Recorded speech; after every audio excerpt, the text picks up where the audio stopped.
You know how in movies, some important person can just walk into a room, wave their hand, say, enhance, and they get like this super detailed close-up of the drug kingpin's nose hair or whatever? Well, for most of us, the experience of trying to enlarge a photo more often results in a blur that looks like a smear of melted rainbow ice cream. Now, we've tried to solve this problem in recent years with digital cameras that capture images with ever higher pixel counts, as well as more powerful computers that can process these images more easily. But what if that's not good enough, and you want something that will still look good when it's blown up to the size of Kim Kardashian's caboose? Well, this is where vector graphics can be extremely helpful, since they can be rescaled to be as big or as small as you'd like without any loss of quality. But how is that even possible? Well, you see, the reason that traditional raster images tend to blur and distort when you resize them is because the image file itself, it's like a JPEG or a PNG, is really just a collection of instructions that tell the computer how many pixels there are, what color they should be, and where they go. So if you take a lower resolution JPEG and try to stretch it out beyond how many pixels are actually defined in the file, the computer has to just guess at what the other pixels in the enlarged image would be.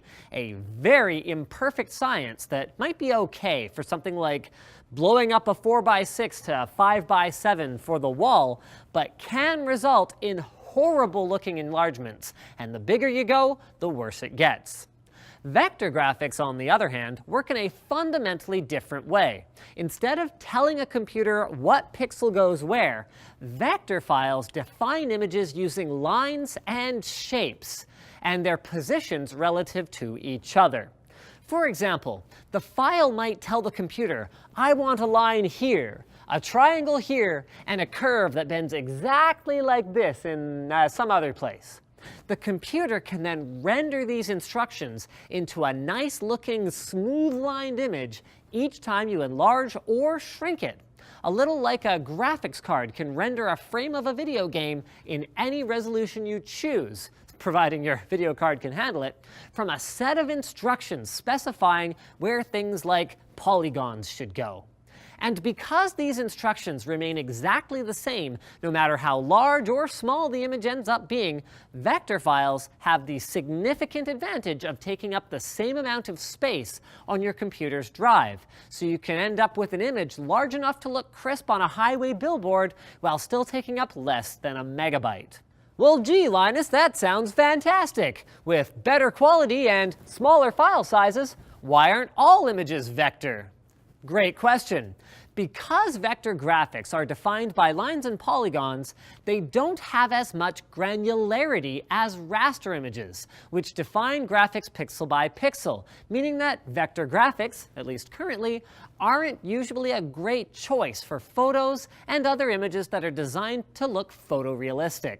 And while there are tools that can vectorize traditional raster images, they tend to lose detail during this process because the computer has to guess at how to convert the patterns of pixels into lines and shapes. And it's very easy to see the problems with this if you've ever tried to convert something like a photo of a person to vector. And because modern screens are raster displays, since they're just large arrays of individual pixels, vector images need to be rasterized before they can be displayed properly anyway, with lots of modern software only having partial support for rasterizing vector graphics.